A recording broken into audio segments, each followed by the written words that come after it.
Before Elvis was quote-unquote the king, and before rock and roll ever had a name, it had a sound, and that was Sister Rosetta Tharpe. Rosetta Tharpe was born in Cotton Plant, Arkansas in 1915. Raised in the Church of God in Christ denomination, she was considered a musical prodigy by the age of 6. She was singing and playing guitar for her mom, who was a traveling evangelist and singer. At a time where church music was very acoustic and very solemn, she brought in the electric guitar.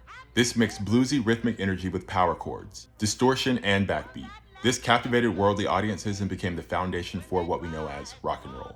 In 1938, she signed with Decca Records. In 1944, she did the unthinkable. She released Strange Things Happening Every Day, which most historians credit as the first ever rock and roll song. It was also the first gospel-style song to ever break into the Billboard R&B charts. She was also known as an incredible performer.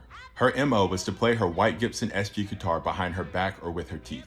And even more groundbreaking for the time was that she was considered to be a part of the LGBTQ+ community.